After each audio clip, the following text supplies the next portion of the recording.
Okay so guys, last lecture हमने देखा था unit of R and value of R. R जो भी यूनिवर्सल गैस कांस्टेंट है उसकी वैल्यू क्या होती है। जब प्रेशर एटीएम में होता है, वॉल्यूम लीटर में होता है, तो आर 1/12 होता है। जब प्रेशर पास्कल में होता है, वॉल्यूम मीटर क्यूब में होता है, तो आर 8.314 होता है। यहां तक हम गए थे। तो इसके आगे देखते हैं, चलो fast. So universal gas constant के बारे में हमने पढ़ा था, आर के बारे में हमने पढ़ा था।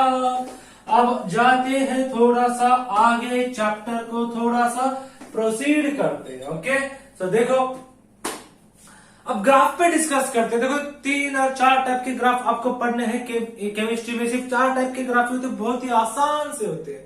मैथमेटिक्स जिसका है उसके लिए तो बहुत ही आसान चीजें, नहीं है उसके लिए भी हम कुछ ना कुछ कर लेंगे, कोई दिक्कत नहीं। ओके चलो आते हैं। देखो ग्राफ के बारे में पढ़ने के लिए आपको जनरल ग्राफ के बारे में थोड़ा सा डिस्कस करना होगा कि इन केमिस्ट्री जनरल ग्राफ किस तरीके से होते हैं। इन केमिस्ट्री जनरल ग्राफ किस तरीके से होते हैं, यानी पूरे फिजिकल हो। अब फिजिक्स में भी जनरली ग्राफ किस तरीके से निकाला जाता है। ग्राफ में 2 ही पैटर्न होते हैं, यानी कि 2 ही एक्सिस निकालने हैं हमें। एक एक्सिस होता है हमारा वाई एक्सिस और एक एक्सिस होता है हमारा एक्स एक्सिस। जो भी खड़ा होता है वो वाई होता है, जो ऐसे लेटा हुआ होता है वो क्या होता है, एक्स होता है। बात समझ में आ गई, बहुत ही आसान सी बात थी। बच्चों को पता है कि एक्स एक्सिस क्या होता है, वाई एक्सिस क्या होता है, एक्स एक्सिस क्या होता है, वाई एक्सिस क्या होता है। ओके चलो आगे चलते हैं। आप देखो काम की चीज पे आते हैं। आपको सिर्फ 3 और 4 टाइप के ग्राफ को पढ़ना है, समझना है, लिखना है और आगे चल के अप्लाई करना है। आगे चल के अप्लाई पढ़ना है, समझना है, लिखना है, आगे चल के अप्लाई करना है। ओके 4 टाइप के ग्राफ। एक होता है equation y is equal to mx plus c. y is equal to mx plus c. जब भी इस तरीके से इक्वेशन बनेगा, इस तरीके से इक्वेशन बनेगा, तब ग्राफ का नेचर कैसे होगा, देखो इक्वेशन किस तरीके से बनेगा। y is equal to mx plus c. Left side में कौन है y, इधर कौन है mx प्लस सी। इसमें m क्या होता है, c क्या होता है, m क्या होता है, c क्या होता है। देखो m, इसमें m होता है स्लोप, यानी कि अगर निगेटिव है तो नीचे और पॉजिटिव है तो ऊपर। स्लोप यानी उतार बोलते हैं ना उसे, स्लोप। अगर निगेटिव है तो नीचे, पॉजिटिव है तो ऊपर, तो ये m होता है स्लोप। ओके उसे कहा जाता है dy/dx। इसमें c क्या होता है, c होता है इंटरसेप्ट। क्या होता है, इंटरसेप्ट। अगर अब काम की चीज, अगर y is equal to mx plus c इस तरीके से इक्वेशन बनता है, अगर इस तरीके से इक्वेशन बनेगा तो ग्राफ का नेचर कैसे होगा। अगर इस तरीके से इक्वेशन बनेगा तो ग्राफ का नेचर कैसे होगा। ग्राफ का नेचर कुछ इस तरीके से होगा। Straight line passes from the c. तो ये जो है ये हमारा क्या है, सी। ये जो है हमारा क्या है, सी। और इसका स्लोप जो बनेगा दैट इज हमारा क्या होगा, एम। अब आपको क्या याद रखना है, अगर इस तरीके से ग्राफ, इस तरीके से इक्वेशन है तो इस ग्राफ का नेचर इस तरीके से होगा। यानी कि इक्वेशन इस तरीके से बन गया तो हम ग्राफ को निकालेंगे कैसे, ऐसे निकालेंगे। ओके अगर अब देखो सेकेंड बात पे आते हैं, सेकेंड चीज पे आते हैं कि अगर इस तरीके से इक्वेशन होगा तो y is equal to mx। अब यहाँ पे c की वैल्यू कितनी है, 0। यहाँ पे c की वैल्यू कितनी है, 0। यहाँ पे c की वैल्यू कितनी है, 0। c तो है नहीं। तो इस तरीके से अगर इक्वेशन होगा तो ग्राफ का nature passes through the origin होगा। ग्राफ का नेचर कैसे होगा, पासेस थ्रू दी ओरिजिन। अब देखो बात तो समझो, दोनों दिख रहे हैं, दिख रहा है क्या आपको। यहाँ पे देखो ग्राफ कहां से स्टार्ट हो रहा है, सी से। ग्राफ कहां से स्टार्ट हो रहा है, सी से। यहाँ पे सी की वैल्यू है क्या, नहीं 0। सी की वैल्यू 0 है, यानी ग्राफ कहां से जाएगा, 0 से। ग्राफ कहां से जाएगा, 0। अगर इस तरीके से इक्वेशन है तो ग्राफ इस तरीके से होगे। इस तरीके से इक्वेशन है तो ग्राफ इस तरीके से होगे। ओके ठीक है। अब आते हैं थर्ड ग्राफ पे। आपको इसको लिखना है, समझना है, पढ़ना है और अप्लाई करना है। लिखना है, समझना है, पढ़ना है और अप्लाई करना है। ओके, चलो अब थर्ड टाइप के ग्राफ किस तरीके से आ जाएंगे। देखो, अगर इक्वेशन दिया है y is inversely proportional to x। Inversely proportional सब बच्चों को पता है। इनवर्सली प्रोपोर्शनल यानी क्या होता है? इनवर्सली प्रोपोर्शनल यानी कि अगर एक चीज बढ़ेगी तो एक चीज घटेगी। अगर मेरा x बढ़ेगा तो y घटेगा, x बढ़ेगा तो y घटेगा, x बढ़ेगा तो y घटेगा। यानी कि अगर एक चीज बढ़ रही है तो दूसरी चीज क्या होगी? घटेगी। उसे कहते हैं इनवर्सली प्रोपोर्शनल। अब देखो, अगर इस तरीके से इक्वेशन दिया हुआ है तो ग्राफ का नेचर कैसे होगा? यहाँ पे कौन है? y, यहाँ पे कौन है? x, यहाँ पे कौन है? y, यहाँ पे कौन है? x। ओके, अब देखो, अगर मेरा x बढ़ रहा है, x बढ़ेगा तो y घटेगा, तो ग्राफ का नेचर कुछ इस तरीके से आएगा। देखो, दिख रहा है? हाँ, रेक्टेंगुलर हाइपरबोला। अब देखो, x बढ़ रहा है तो y घट रहा है, x बढ़ रहा है तो y घट रहा है, x बढ़ रहा है तो y घट रहा है। ओके, तो इस तरीके से आप यानी कि इक्वेशन इस तरीके से, तो ग्राफ का नेचर ऐसे होगा। Okay, third. अब आते हैं फोर्थ चीज पे, चौथे क्वेश्चन पे, चौथे ग्राफ पे। आपको याद क्या रखना है? अगर इक्वेशन है y is equal to constant, इसका मीनिंग क्या है? y यहाँ पे होता है, x यहाँ पे होता है। y is equal to constant, y constant है, y चेंज नहीं हो रहा है। y क्या है हमारा? कांस्टेंट। यानी x कितना भी बढ़ने दो, y को कोई फर्क नहीं पड़ रहा है। x कितना भी घटने दो, y को कुछ फर्क नहीं पड़ रहा है। x बढ़ेगा, y नहीं चेंज होगा, x घटेगा, y नहीं चेंज होगा, x बढ़ेगा, y नहीं चेंज होगा, x घटेगा, y नहीं चेंज होगा। यानी y क्या है हमारा? कांस्टेंट। y नहीं चेंज हो रहा है। अगर y चेंज नहीं हो रहा है तो इसका ग्राफ कैसे आएगा? कांस्टेंट। अब देखो, चेंज हो रहा है, नीचे आ रहा है तो कम हो रहा है, ऊपर जा रहा है तो बढ़ रहा है, लेकिन y तो चेंज नहीं हो रहा है क्योंकि y क्या है हमारा? कांस्टेंट। इसका मीनिंग लाइन क्या होगी? Constant line. इसका मीनिंग लाइन क्या होगी? Constant line. अब आते हैं आगे की चीज पे। जम रहा है? ओके, देखो, आप देखो यहाँ पे, अगर x is equal to constant है, x की वैल्यू क्या है? x constant. अब x नहीं चेंज होगा, x तो कभी भी चेंज नहीं होगा। y बढ़े हो या घटे कुछ भी फर्क नहीं पड़ता, y बढ़े या घटे कुछ भी फर्क नहीं पड़ता। x की वैल्यू क्या है? कांस्टेंट। x की वैल्यू क्या है? कांस्टेंट। तो ग्राफ कैसे आएगा? कुछ इस तरीके से। ग्राफ कैसे आएगा? कुछ इस तरीके से।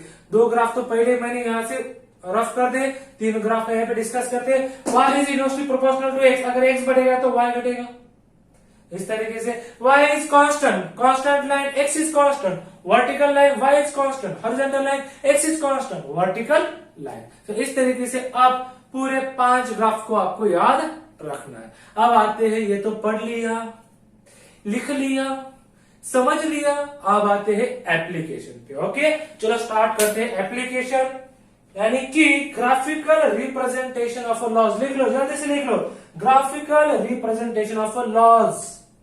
कौन से लॉ? अरे गैस के और कौन से लॉ होंगे ना? हमारे पास गवर्नमेंट के लॉ थोड़ी ना पढ़ रहे हम कौन से लॉज पढ़ रहे हैं? गैस के गवर्नमेंट के लॉज थोड़ी ना पढ़ रहे हैं। सो एप्लीकेशन करना है हमें, तो लिख लो यहाँ पे ग्राफिकल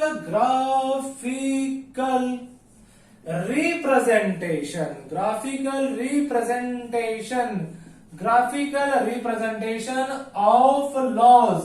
सो लॉज को ग्राफ में कैसे रिप्रेजेंट किया जाता है? इसका मीनिंग क्या है? इसका मीनिंग है हाउ टू रिप्रेजेंट द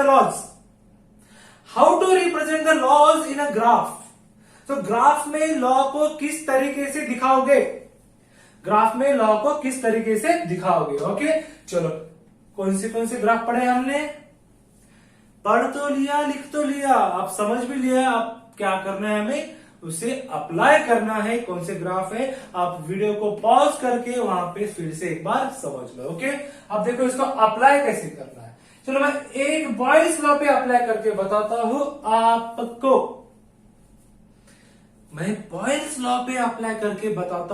आपको। 4 साल गेल उस पे करना आना चाहिए। चलो देखो, सो बॉयल्स लॉ पे हम डिस्कस करते हैं। बॉयल्स अब आपको तो पता ही है कि बॉयल्स ने क्या बोला है, अच्छे से आपको इस वीडियो में या पिछले वीडियो में आपने पढ़ा होगा। Boyle's law, according to Boyle's, according to Boyle's at constant temperature, temperature क्या है, टेम्परेचर कांस्टेंट है तो P is inversely proportional to V, यानी कि क्या, अगर वॉल्यूम बढ़ेगा तो प्रेशर घटेगा, अकॉर्डिंग टू बॉयल्स। अब आते हैं इस पे ग्राफ कैसे निकालते हैं। अब देखो बात को समझो, धीरे से समझ लो। यहाँ पे ग्राफ दिया हुआ है P वर्सेस V, तो इस ग्राफ को कैसे निकालना वो भी मैं डिस्कस कर लूंगा। यहाँ पे ग्राफ दिया हुआ है P वर्सेस 1/V, इस ग्राफ को किस तरीके से निकालना है वो भी हम डिस्कस करते हैं। तो लेट्स स्टार्ट, चलो स्टार्ट करते हैं। अब मुझे बताओ मेरा y कौन सा है, ये क्या होता है, खड़ा हुआ क्या होता है y, लेटा हुआ क्या होता है x, खड़ा हुआ क्या होता है y, लेटा हुआ क्या होता है x। तो देखो अब मेरे पास दिस इज माय, अरे दूसरी पेन चाहिए थी मुझे, चलो ब्लैक पेन से काम बना लेते हैं, ब्लू पेन है क्या देखते हैं। हाँ चलो देख लेते हैं, इसमें बहुत सारे पेन डाले हुए हैं, एक तो ब्लू हो गई, अक्कड़ बक्कड़ करके देखते है ब्लू, नहीं तो नहीं चल रही, तो जा तू, यहाँ पे भी ब्लू है, हाँ चल रही है। ओके सो ये मेरा y है और ये मेरा क्या है x, ये मेरा y है और ये मेरा क्या है x। इक्वेशन क्या है मेरे पास, इक्वेशन, इसको किस तरीके से लिखा जा सकता है, इसको सर इस तरीके से लिखा जा सकता है, P is equal to K/V लिख तो सकते हैं। अगर ये निकल गया तो K आ गया, प्रोपोर्शनलिटी निकल गया तो कांस्टेंट आ गया, प्रोपोर्शनलिटी निकल गया तो कांस्टेंट आ गया, तो लिख दिया कांस्टेंट। ओके चलो अब आगे चलते हैं। अब देखो P वर्सेस V, दिख तो रहा है कि ये मेरा क्या है y है, ये मेरा क्या है y है और ये मेरा क्या है x है, दिख तो रहा है ये मेरा x है और ये मेरा क्या है y। तो y is inversely proportional to, graph का नेचर कैसे होगा, y is inversely proportional to, graph का नेचर कैसे होगा, अरे ऐसे होगा, ऐसे होगा, दिख गया, y is inversely proportional to x, graph का नेचर कुछ इस तरीके से होगा। आ गया, हमें कोई दिक्कत है नहीं। अब आते इस पे, अब मुझे बताओ इक्वेशन क्या है मेरे पास, according to Boyle's P is equal to क्या है K/V। अब मेरा y कौन है, मेरा y है sir P, this is my y, this is my y, not a wife, y, not a wife, y, this is my y and this is my x, 1/V is my x। अब मेरे पास x कौन है 1/V, अब मेरे पास x कौन है 1/V, अब मेरे पास x कौन है 1/V, यहां पे कौन था ओनली v, अब कौन है 1/V। अब देखो वेरिएबल को बनाओ, you have to find out the variable, variable को फाइंड आउट करो और वेरिएबल को बनाओ। देखो मैं क्या करो, दिख गया y, देखिए यहाँ पे x दिख रहा है, हाँ दिख रहा है सर, थोड़ी सी नजर अच्छी होनी चाहिए। P इज इक्वल टू, इसको इस तरीके से लिखा जा सकता है 1/V, लिख सकते हैं कोई दिक्कत नहीं। आप देखो this is my y, this is my x, this is my x, और जो भी इसके साथ होगा वो कौन होगा m। सो आ गया, क्या आ गया, y is equal to mx, nature, y is equal to mx, nature क्या आएगा, पासेस थ्रू द ओरिजिन, क्या आएगा पासेस थ्रू, क्योंकि c की वैल्यू क्या है जीरो, c की वैल्यू क्या है जीरो, अगर c की वैल्यू जीरो है तो passes through the origin, y is equal to mx, बन गया ग्राफ। पूछ लेते हैं नीट और जेईई में ग्राफ इसी तरीके से, पूछ लेते हैं नीट और जेईई में ग्राफ इसी तरीके से, आपको इसको बनाना आना चाहिए। ओके चलो नेक्स्ट, चलो next next next next third graph पे जाते हैं। अगर इस तरीके से दिया होगा तो क्या कर लोगे, कुछ नहीं सर, आपने पढ़ाया है तो हम अच्छे से कर लेंगे। ओके चलो, ये तो हमारा इक्वेशन है बॉयल्स का, तो बॉयल्स ने तो बोला है, क्या बोला है, बॉयल्स ने बोला है P is equal to K/V, तो हमारा इक्वेशन है। अब ग्राफ इस तरीके से दे दिया तो दिख रहा है, सर लिखो तो पहले तभी तो दिखेगा, देखो लिख लिया कोई दिक्कत नहीं। अगर इस तरीके से ग्राफ दे दिया है LNP वर्सेस LNV,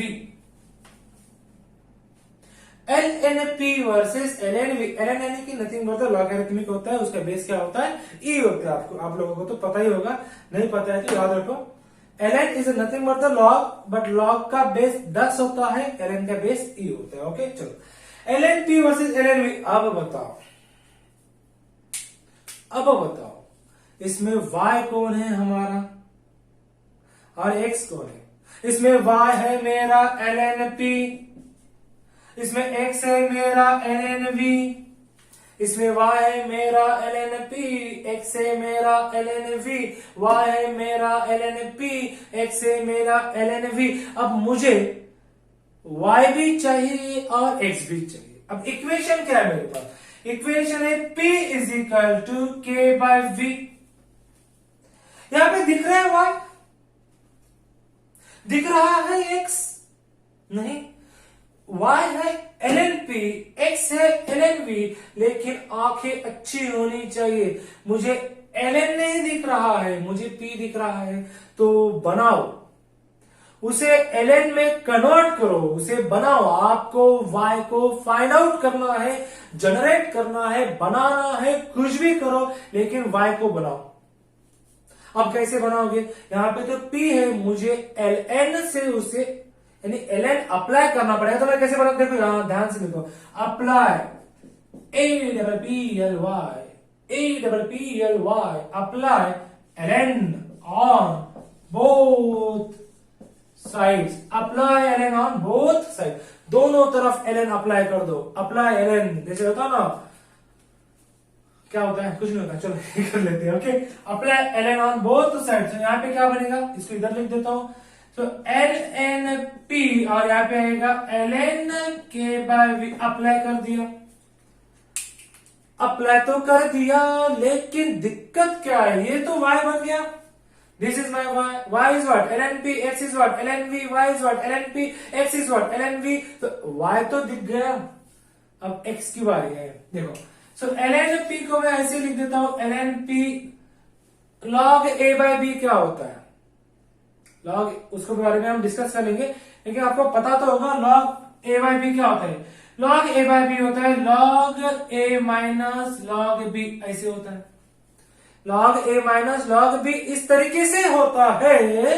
अब इसको मैं ऐसे लिख सकता हूं, LNP -1 multiply by LNV plus LNK। कोई दिक्कत नहीं, आप बहुत ही होशियार बच्चे हो, कर दिखाएंगे, कोई दिक्कत नहीं। ओके, अच्छे से कर लेंगे। इसमें जितना लिख तो दिया, ऊपर का नीचे का सेम ही है, ऊपर का नीचे का सेम ही है, कोई डिफरेंस नहीं, बस आगे पीछे लिख दिया, आगे पीछे लिख दिया। ओके, अब देखो, दिस इज माई व्हाट, बताओ, this is my y, this is my what, this is my x.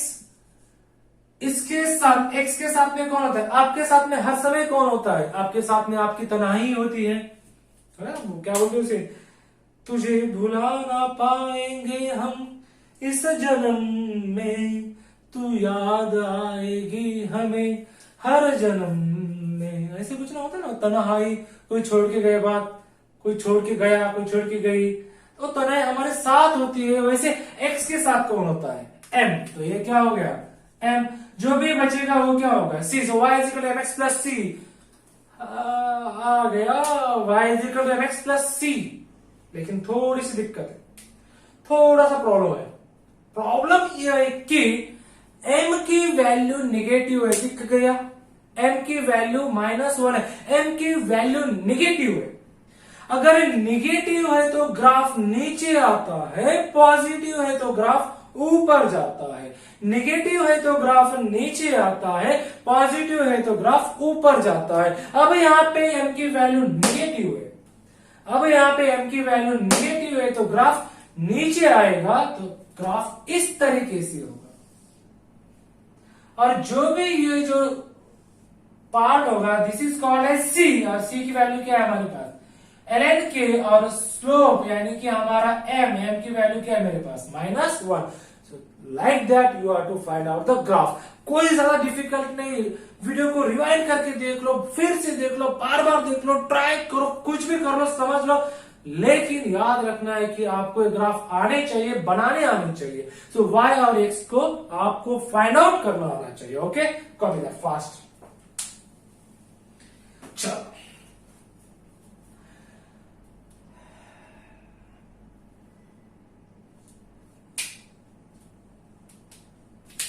Charge के बारे में पढ़ लेते, थोड़ा सा चार्ज के बारे में पढ़ लेते। ओके, सो अब चार्ज के बारे में मैं डिस्कस कर लेता हूं। चार्ज का रिप्रेजेंटेशन ग्राफ किस तरीके से हम कर सकते हैं। How to represent the charge equation graphically, how to represent the charge equation. Okay, चलो आप देखो चार्ज के बारे में हमें पढ़ना है। चार्ज लॉ, चार्ज ने क्या बोला? चार्ज ने बोला है कि, चलो बताओ जल्दी, फास्ट फास्ट बताओ। हाँ, ऐसा मोबाइल रखना है और मैंने बोला बताओ कि बोल देना है। अगर घर वाले देखेंगे क्या कर रहा है तो बच्चा आपके लिए बात कर रहा है, बच्चा पागल हो गया है, उसको मेडिकल हॉस्पिटल ले चलो, पागल खाने ले चलो, ऐसे घर वालों को लगना चाहिए। इस तरीके से इस बात में इन्वॉल्व होना चाहिए, तभी जाके आते हैं रिजल्ट। ऐसे नहीं आते हैं मोबाइल रख दिया, ऐसे सो गए, ऐसे ऐसे तमड़े ऊपर करके, पैर ऊपर करके ऐसे देख रहे, अरे मास्टर बहुत ही अच्छा पढ़ रहा है, चार्ज लॉ के बारे में पूछ रहा है, वाइल्स के बारे में पूछ रहा है, हमें क्या करना है, कौन वाइल्स। इस तरीके से मत करना है, उसके इन्वॉल्व हो जाओ। अगर मैं बोलूं चार्ज ने क्या बोला है तो अकेले बोल देना है चार्ज ने क्या बोला है। चार्ज ने बोला है क्या? Constant pressure. चार्ज ने क्या बोला है? At a constant pressure. Pressure क्या है? Constant. So V is directly proportional to T। V is directly proportional to T। और टेम्परेचर किसमें होना चाहिए? केल्विन। यस, मुझे आ गया, मैंने कर दिया, मैंने कर दिखाया, मुझे आ गया। ऑनलाइन भी हम अच्छे तरीके से पढ़ सकते हैं, ऑफलाइन में लाखों रुपए खर्च करने से भी अच्छा हम ये पढ़ सकते हैं, फ्री ऑफ कॉस्ट, कोई दिक्कत नहीं। क्यों पैसे देने हैं, क्यों पैसे देने हैं भाई? ये हो रहा है ना, यही पढ़ोगे आप। आपको अगर लगता है कि नहीं यहां से कुछ अच्छा वहां पे मिल रहा है तो मैं बोलता हूं यूट्यूब का चैनल हो या मेरा एप्लीकेशन है, दोनों ही बंद कर दूंगा। अगर इससे कोई डिफरेंट पढ़ा दे आपको, कि कोई अलग से पढ़ा दे, कुछ मैजिकली रॉकेट साइंस पढ़ा दे, मैं पूरा बंद कर दूंगा। मुझे कॉल करके गालियां दे दो, हाँ बिंदास दे दो। नहीं सर आपने गलत पढ़ा दिया, नहीं सर कम पढ़ा दिया, पूरा मिल रहा है, फ्री ऑफ कॉस्ट मिल रहा है, क्यों ज्यादा पैसे खर्च करने। हाँ लगाना है, छोटा मोटा सा क्लास लगा दो, कोई दिक्कत नहीं, यहाँ पे कर लूंगा मैं, कोई दिक्कत नहीं। बस बस बस एक ही चीज आपको देखनी है, इन्वॉल्व होना है। जब भी मैं पूछूं इसके बारे में बता तो अकेले बोलना है और चिल्लाना है, हाँ ये बोल के, ठीक चलेगा। Okay, so V is directly proportional to T। अब देखो इसका इक्वेशन ये अगर चलेगा तो V इज इक्वल टू क्या आएगा? KT। T तो टेम्परेचर, K क्या है? K इज अ कांस्टेंट, कुछ भी हो, कोई भी आपको, अपन को क्या लेना देना उससे? K is a constant, so T is a temperature. Okay, चलो temperature should be in a kelvin. अब देखो ग्राफ इस तरीके से बनेगा तो आप ग्राफ को कैसे ड्रॉ करेंगे, उस ग्राफ का नेचर क्या होगा। अगर ग्राफ इस तरीके से दिया हुआ है, V वर्सेस T, दिख रहा है क्या? चेक कर लेते हैं एक बार। हाँ दिख रहा है, कोई दिक्कत नहीं। V वर्सेस T, अगर इस तरीके से ग्राफ है तो आप ग्राफ का नेचर कैसे निकालोगे? देखो, दिस इज माई इक्वेशन, ये मेरा इक्वेशन है। ओके, चलो निकालते हैं। अब मुझे बताओ y, this is my y and this is my x, this is my y, this is my x। मेरा y क्या है? चलो बोलो जल्दी, y क्या है मेरा? v, और x क्या है मेरा? t। y is my volume, x is my temperature, y is my volume, x is my temperature। अब देखते हैं इक्वेशन में यहां पे दिख रहा है क्या? सर ये तो हमारा इक्वेशन है, यहां पे दिख तो रहा है, ये मेरा y दिख गया, ये मेरा x है, दिख गया। x के साथ कौन होता है? m, so y is equal to mx बन गया। बहुत ही आसान सी बात है, हो गया, कोई दिक्कत नहीं। Passes through the origin, passes through the, कितना आसान था, बहुत ही आसान था। चलो आगे जाते हैं। y, अगर ये ग्राफ दिया हुआ है y वर्सेस 1/t, अब बताओ अब क्या करोगे? लगाओ दिमाग, दिमाग की बत्ती जलाओ, चलो जल्दी फास्ट। 1 मिनट का समय दे रहा हूं, चलो निकालो, करके बताओ। बहुत ही आसान है, मैं करके दिखाऊंगा बाद में, आप करके दिखाओ। चलो फास्ट लगाओ दिमाग। y तो मिल गया, अरे अरे y नहीं, यहाँ पे क्या होना चाहिए, v होना चाहिए। सो इक्वेशन क्या है, इक्वेशन लिख के देता हूं मैं। इक्वेशन है v इज इक्वल टू के टी, ये इक्वेशन है। सर y तो दिख रहा है, x दिख रहा है क्या, x को दिखाओ। चलो फास्ट लगाओ लगाओ लगाओ, भेजा लगाओ, चलो फास्ट। देखो यहां पे तो y दिख रहा है लेकिन x नहीं। देखो मेरा x क्या है, मेरा x है 1/t और मेरा y है v। मेरा x क्या है 1/t, माई x इज, अरे क्या पेन तकलीफ दे रही है। चलो माई x is 1/t and my y is v। ये मेरा y है। अरे y दिख रहा है, x नहीं दिख रहा है। क्यों नहीं दिख रहा है, क्योंकि दिमाग नहीं चल रहा है। देखो यहां पे मेरा, इसको मैं इस तरीके से लिख सकता हूं कि v is equal to k, दिख गया, दिख गया। So 1/t is my x, 1/t is my x।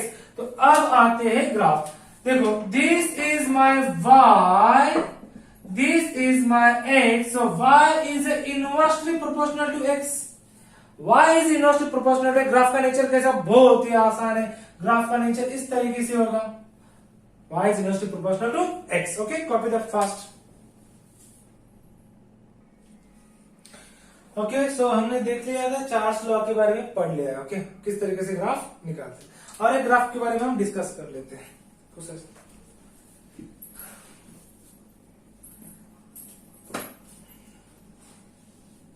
Thank you.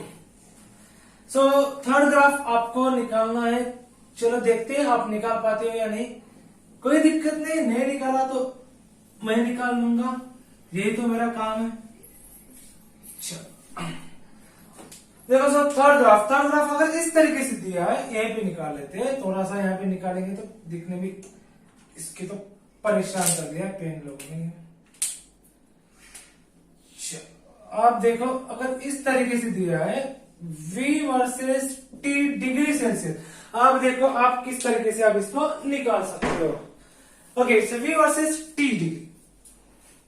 Equation क्या है चार्ल्स का, चार्ल्स ने क्या बोला है, चार्ल्स ने बोला है कि, चार्ल्स ने क्या बोला है, चार्ल्स ने बोला कि v is equal to k kelvin होता है। लेकिन मेरा x क्या है, मेरा y क्या है, मेरा y है v। This is my y, this is my x, this is my y, this is my x। v is my y, t degree Celsius is my x। Okay, लेकिन यहाँ पे तो केल्विन है, तो अब किस तरीके से ग्राफ को रिप्रेजेंट, वेरिएबल कैसे फाइंड करोगे, how to find the variable. Okay, चलो आते बात काम की चीज करते। तो मुझे बताओ v इज इक्वल टू क्या दिया है, k डिग्री, k केल्विन दिया हुआ है इक्वेशन। ये तो मेरा y है, दिख गया। लेकिन this is not my x, मेरा x क्या है, डिग्री सेल्सियस। तो कैसे फाइंड आउट करोगे, बहुत ही आसान से कर सकते हो। v को v लिख दो, k का केल्विन, केल्विन को मैं इस तरीके से लिख सकता हूं 273 प्लस डिग्री, 273 प्लस डिग्री, बन गया, आ गया, कोई दिक्कत नहीं। अब k को मल्टीप्लाई कर लो, सो v इज इक्वल टू क्या होगा 273k plus k degree, temperature है ना, डिग्री। सो इक्वेशन क्या है मेरे पास, अब इक्वेशन है मेरे पास v is equal to 273k plus k degree. इस तरीके से इक्वेशन है। मेरा y कौन है, दिख गया मेरा y कौन है, मेरा y है v। This is my y। इसको ऐसे लिख सकता हूं मैं, आपको समझने में थोड़ा आसान है। k degree plus 273k। So this v is my y, v is my y और t degree is my x। तो x के साथ कौन होता है m, बचा हुआ कौन होता है c। So y is equal to mx plus c, y is equal to mx plus c, y is equal to mx plus c। Nature क्या होगा, m की वैल्यू क्या है, पॉजिटिव। m की वैल्यू पॉजिटिव है तो ग्राफ ऊपर की तरफ होगा। इस तरह हम इस ग्राफ को रिप्रेजेंट कर सकते हैं। यहां पे c की वैल्यू क्या है मेरी, c is equal to 273k और स्लोप की वैल्यू है मेरी k, एम की वैल्यू, स्लोप यानी एम की वैल्यू क्या आ जाएगी, this is m, this is your c. इस तरीके से आप ग्राफ को रिप्रेजेंट कर सकते हैं। ओके, चलो अब अवोगाड्रो और गे-लुसाक को इसी तरीके से आप रिप्रेजेंट कर सकते हो, उसके बारे में आई विल नॉट डिस्कस। चलो अब आते हैं काम की चीज के ऊपर। सो लास्ट लेक्चर क्या था हमारा, लास्ट लेक्चर तो वहां पे हमने देखा था ideal gas equation. So ideal gas equation क्या था हमारा, आइडियल गैस इक्वेशन था PV is equal to NRT, PV is equal to NRT. तो ये था मेरा ideal gas equation. Next headline, that is ideal gas equation, ideal gas equation in terms of density, in terms of density, density को किससे दिखाएंगे हम, D से। सो headline क्या है, हम क्या पढ़ रहे हैं, हम उसके बारे में डिस्कस करते हैं। हम पढ़ने वाले हैं ideal gas equation. Ideal gas equation क्या होता है, PV is equal to NRT. Ideal gas equation क्या होता है, PV is equal to NRT. So ideal gas equation होता है मेरा PV is equal to NRT. लेकिन ये इक्वेशन इन टर्म्स ऑफ किसके फॉर्म में, प्रेशर वॉल्यूम के फॉर्म में, किसके फॉर्म में, प्रेशर एंड वॉल्यूम। अब मुझे इसी इक्वेशन को किसके फॉर्म में निकालना है, डेंसिटी के फॉर्म में। कोई टेंशन नहीं, निकाल दूंगा, बस आपको याद रखना है किस तरीके से निकला हुआ है और निकलने के बाद उसका स्वरूप दिखने में वो कैसे होगा। ओके, अच्छा होगा, सुंदर होगा, हैंडसम होगा। चलो आते हैं, मुझे बता डेंसिटी का फॉर्मूला क्या होता है। डेंसिटी इज इक्वल टू क्या होता है, डेंसिटी इज इक्वल होता है volume by, sorry weight by volume. Density क्या होता है, डेंसिटी होता है weight by volume. Density wait यानी कि WAIT नहीं, W पता है, चलो डेंसिटी क्या होती है, वेट बाय वॉल्यूम। चलो आ गया, प्रेशर को मैंने प्रेशर लिख दिया, वॉल्यूम को मैंने वॉल्यूम लिख दिया। नंबर ऑफ मोल्स क्या होते हैं बच्चों, नंबर ऑफ मोल्स होते हैं वेट बाय मोलर मास। अरे नंबर ऑफ मोल्स क्या होते हैं, हाँ सर पता है, ज्यादा मत स्मार्ट बनो, हमें पता है, क्या पता है, मोल्स क्या होते हैं, वेट बाय मोलर मास। चलो आ गया। सो मोल्स की जगह पे मैं लिख सकता हूं, मोल्स की जगह पे मैं लिख सकता हूं, मोल्स की जगह पे मैं लिख सकता हूं weight by molar mass. W is what? W is a weight and M is what? M is a molar mass. ऐसे लिख दिया ना, तो याद रखने और आसानी होगी। चलो R को R, T को T। सो PV ओके, M को इधर भेज दो, V को उधर भेज दो। So P M W V R T। W by V क्या है, मिल गया, हमें मिल गया। So p m is equal to DRT। हो तो गया ना, p m is equal to DRT, ideal gas equation in terms of density. ये तो डेंसिटी है, तो हो गया। So this is my ideal gas equation. This is my ideal gas equation. तो मिल तो गया, बस इसे हमें याद रखना है। ये चीज क्या है, अरे भाई ये भी आइडियल गैस इक्वेशन ही है, लेकिन इन टर्म्स ऑफ प्रेशर वॉल्यूम है। ये क्या चीज है, ये भी आइडियल गैस इक्वेशन ही है, लेकिन इन टर्म्स ऑफ डेंसिटी। ओके, हो गया क्लियर, कोई दिक्कत नहीं, जम गया, आ गया। याद रखना है Pm is equal to DRT। P for pressure, M for molar mass, D for density, R for gas constant and T for temperature. Okay, so आज के लिए यहीं पे हम खत्म कर देते हैं। नेक्स्ट लेक्चर में हम इसके आगे प्रोसीड होंगे। Thank you so much, have a nice day.